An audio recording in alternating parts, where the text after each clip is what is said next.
Hello, everyone. Welcome to this first lecture on theories of domestic politics for this Intro to Political Science course at Middlesex County College. I don't know what was going on with my microphone in the introductory lecture. I apologize. Hope you're able to make out everything I was saying, and I hope this is an improvement. Um, we're going to dive right in, and we're going to be talking about ancient political theory and Aristotle in particular, but more generally, we're going to be looking at Plato and Aristotle because these two men are really the main figures of ancient Greek political thought. There are others, but when we think about the political theory coming out of ancient Greece, we really cannot look past Plato and Aristotle and how their viewpoints are both very similar but also diametrically opposed. And you can sort of see that in the following picture. This is a Renaissance painting made to sort of show what their difference of opinion is. In this painting, you see Plato and Aristotle. I've labeled them on top so you know who's who. Wearing not only opposing colors, but you'll notice that Plato is pointing up to the sky, to the theoretical and to the imaginary, whereas Aristotle is holding his hand down to the ground, to the concrete. Because that is really what their difference of opinion is. Plato starts from the idea and goes to the concrete. Aristotle observes the world and from it gathers his political theory. And it is from these two different approaches to politics that they get to two drastically different views of how the world should work. So let's start with Plato. And in order to understand Plato, you really need to understand the most important allegory that Plato uses to explain the world. And that is the allegory of the cave.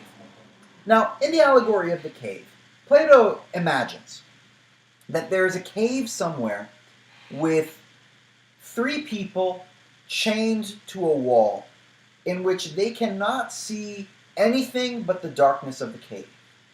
But, unbeknownst to them, there is a light in the cave that is projecting shadows held up by people who intend to deceive the prisoners.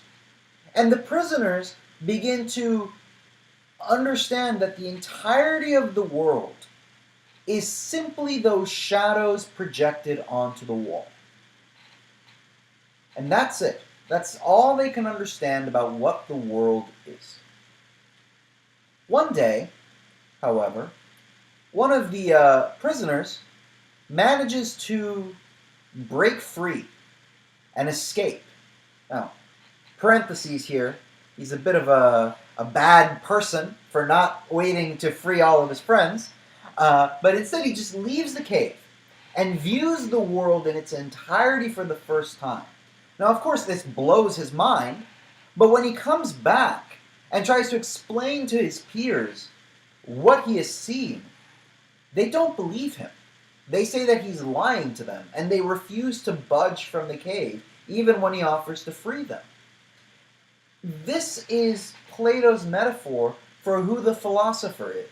The philosopher is someone who has gazed at what the world really is, but he must carry that knowledge and try to better himself and the world around him. But when he actually tries to explain what he has understood, he is mocked and rejected.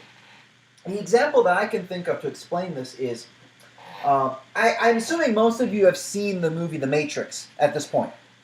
And, the main character in The Matrix, Neo, now I'm going to spoil it for you in a minute, but, it came out 20 years ago, so you should probably go watch it. In The Matrix, the main character, Neo, discovers that the entirety of the world is a computer simulation. It's a computer program. And Neo has seen the face of what reality actually is. But what Neo doesn't do, he doesn't go around shaking people and say, "Wake up, you're in a computer simulation." He doesn't do that. Because he knows that if he did that, no one would believe him. And that's sort of what we mean here. That's sort of what the philosophy is here. And so then Plato takes that understanding for who the philosopher is and applies that to an understanding of politics. In particular, Plato takes his understanding of philosophers and says, because these people understand how the world actually works, they should be put and in charge of our societies. Because they're the only ones that truly get it. In fact, Plato says society is made up of three categories. There are workers, there are soldiers, and there are philosopher kings. Take a stab at guessing which one of these three groups is going to be in charge. Plato, in fact, says, well, the philosopher kings are the people that are going to be in charge. They're the ones who truly get it, truly understand how the world works. In fact, in the Republic, Plato says, until philosophers rule as kings, or those who are now called kings and leading men genuinely and adequately philosophize. That is, until political power and philosophy entirely coincide, cities will have no rest from evils. There can be no happiness, either public or private, in any other city. Basically, Plato says, in order to ensure the best outcome, you need the smartest, most philosophical people to be in charge. Because when they do not, cities will know no goodness. There will be no happiness in these cities because the most qualified person is not in charge. Now, of course, what a coincidence. The philosopher wants philosophers to be in charge. All kidding aside, Plato sort of argues against democracy for exactly this reason. Plato says, well, democracy is not always good at picking the best choice. Philosophers should be the ones ruling as kings. And so when we go back here into this painting of Plato and Aristotle, and we understand that ideas versus reality, the central divide between Plato and Aristotle, you can sort of understand what we mean when we talk about Plato taking his ideas. This allegory of the cave.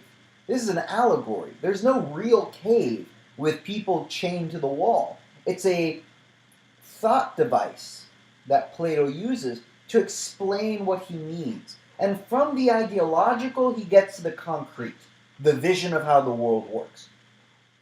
Now, we're explaining Plato here not so much because his views are particularly important or relevant today when we talk about how we should organize our societies, but because he is an amazing foil and contrast to Aristotle. Because Aristotle starts from the complete opposite point. This is the first line in Aristotle's The Politics. Observation shows us, not thinking, not ideology, not philosophy, but observation shows us that every city is a species of association, and that all associations come into being for the sake of some good. Cities is a kind of association between people, and the reason why people collaborate is because they're trying to achieve some good. For all men do their acts with a view to achieving something which is good. And therefore, the most sovereign and inclusive association is the city, or the political association. People come together in these cities because they are trying to achieve some good. What kind of good? Well, he will later explain in the Politics that the end purpose of a polis is the Greek word for city or city-state, is the good life. People move into the politics. When we think about the politics, understand community or society. Right? People join communities because they want the good life. They want stability in their lives. They want access to certain things in their lives. And the institutions of social life are a means to that end. Thinking in your own personal life, right? We have institutions like, say, the supermarket. Because the supermarket is a way through which we provide an aspect of the good life, namely food security. We provide colleges and universities, and we can talk about the cost of tuition, and I'm there with you. But these exist because they exist to provide people in our communities. This is, at the end of the day, a community college, access to education, because that's part of the good life. A polis is constituted, at the end of the day, just by an association of families and villages in a perfect, self-sufficing existence. And such an existence, on our account, consists in a life of true felicity and goodness. It's, at the end of the day, cities exist to provide goodness. And when you think goodness, don't think moral goodness. Think economic stability, food stability, security. Here's what I mean. Here is a city, right? The polis, the Greek city-state up on the hill with, think Athens or Sparta. But there's not a lot outside of the city, right? Ancient Greece does not have suburbs. There's the city and then there's the wilderness. And people choose to live in the city. And they choose to live in the city. Why? Because the city is able to provide all of these things. They're able to provide food and resources and security and education and access to justice. Things that are not available outside of society. An example from American history is what we now call frontier justice. But what is frontier justice if not, you wronged me and so I shoot you? That's not a real institution of justice. That's myself. I am the institution in there. But a polis lets you not have to do that because we have systems of justice that are able to solve our disputes. And so Aristotle says that any polis which is truly so called must devote itself to the end of encouraging goodness. Otherwise, what is a political association but a mere alliance?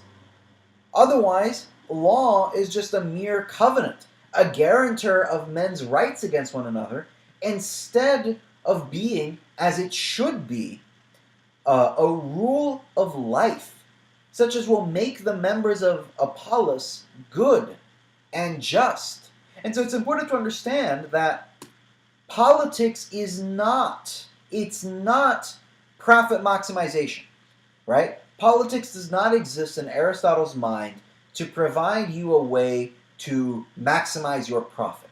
It's not imperialism or conquest, going out and conquering things and providing glory, as we're going to see in the later lecture. But it's also not a guarantee of rights, right? Politics is a way through which society as a whole reaches good living, the good life. But that doesn't necessarily always coincide with a guarantee of rights. This isn't necessarily explicitly said, but I feel like Aristotle would be, okay with having our laws be a reflection of our morality. And that may not always be desirable. At first glance you say, well, yeah, we want all of our laws to be moral. But if you think about it, that's not necessarily something that you will agree with. Now, he talks a lot about goodness, and he talks a lot about virtue, but those are subjective ideas, right? So what does he mean when he talks about goodness, when he talks about virtue? This is where you need to understand that for Aristotle, you need to talk about the mean. The mean is the middle, the average. And in this case, he argues that any positive virtue, any good, is just the mean of two vices. So, for example, bravery is the middle ground between cowardice and foolishness, right? You are brave when you stick your ground, but you're being foolish if you're scrawny and you try to pick a fight with the rock. That's just foolish. That's dumb. But it's also not running away from all of your fights. And the same thing here, generosity is the mean between being stingy, not giving money to anyone, and being wasteful with your money. Generosity is the middle ground between these two extremes. And so when he talks about goodness, this is what he means. And so in the Politics, he refers back to another book that he writes, the Ethics. And he says, in the Ethics, we stated that the truly happy life is one of goodness, lived in freedoms from impediments, and that goodness consists in a mean. And it follows that the best way of life is one in which consists of a mean, an average, and a moral average. Because at the end of the day, as he says in ethics, virtue is a mean between two vices, one of excess and one of deficiency. Right? Two extremes. And the good virtue is in the middle. Now, this is all well and good, but Aristotle at this point has not told us what we should actually do, how we should actually organize our societies and what our society should look like. But he's not here to tell us how to do that.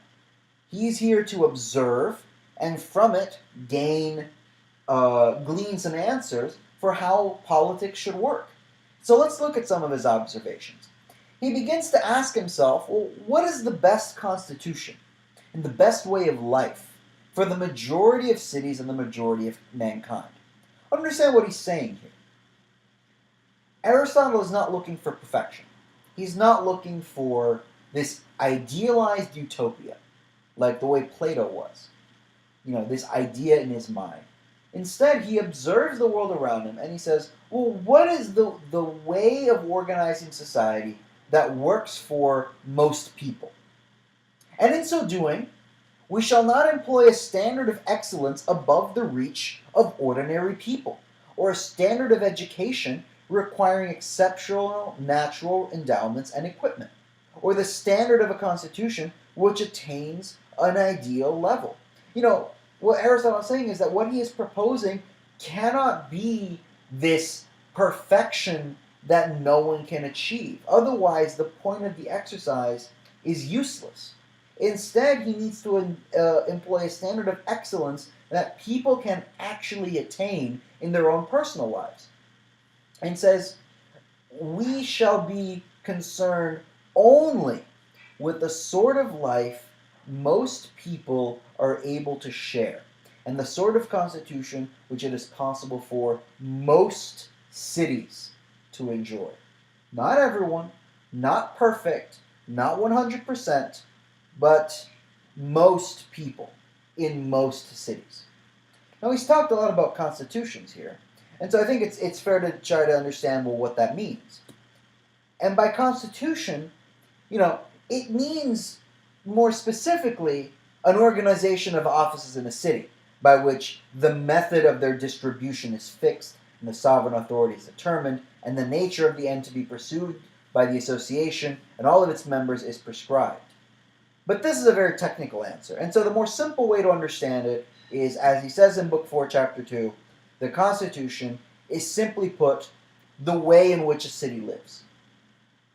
And just like there are virtuous and not virtuous qualities, there are also virtuous and not virtuous types of constitutions. And here they are. There are 6 in total. You will find immediately here that Aristotle, like Plato, not the biggest fan of democracy. He says that rule by one individual who uses his office to promote goodness and the good life and the betterment of his community, well, that's a monarchy. Similarly, rule by a few individuals who are again there to promote the good life, well, they're the aristocracy. And rule by many who look out for their community as a whole, that's a polity. That is a community rule. But you also have perverted constitutions. Constitutions in which the people in top abuse their office to achieve their own goals or their own wealth. They go from virtue into vice. And these are tyranny, oligarchy, and democracy. And so, if hypothetically you may get a question on the Unit 1 quiz asking if Aristotle is a fan of democracy, I'm fairly sure that the answer is a resounding no. Now, this may seem strange because by pointing out how much he likes polity, Aristotle talks a lot about the many. Aristotle talks a lot about the average layman. And he says, there is this to be said for the many. Each of them by himself may not be of good quality. But when they all come together, it is possible that they may surpass collectively and as a body, although not individually, the quality of the few best. And so pair that with what Plato says about philosopher kings. What Aristotle is essentially saying is, give me 100 average people, and they will always beat out your idealized, perfect philosopher supermen. My 100 average men. Quantity, not quality. This is Aristotle's argument. And again, this makes sense if you consider where Aristotle starts. Aristotle starts by observing the world around him and is looking for a standard that regular people can achieve. In that regard, Aristotle is much more realistic than Plato is and provides a much firmer blueprint for how he understands society to look like. Now, in his work, Aristotle subtly points out what he prefers, but in these slides, it's not clear what Aristotle prefers, because Aristotle is not out here trying to say this one is the best one or this one is the best one. Instead, he's looking at the world and saying, well, these three virtuous constitutions work best for most people. And most people in society are able to obtain a standard of living that is good and that promotes goodness by following these constitutions. Now, because of his praise of the many, it's fairly clear, in my mind at least, that Aristotle would prefer a polity, a community rule. But that's not a given, right? That's not something that can always work for everyone. And so Aristotle leaves it sort of open-ended. And this is going to be the last time we're going to see someone so open-ended, because everyone else is fairly clear about how they want society to look like. And so, I hope that made sense. I hope that was clear. And if you have any questions, reach out to me, and we can discuss it over Canvas or via email. Let me know if you have any questions. Feel free to leave them in the comments below as well, and I'll check them periodically. And I think that's it. And see you next time for a lecture on Machiavelli. Bye-bye.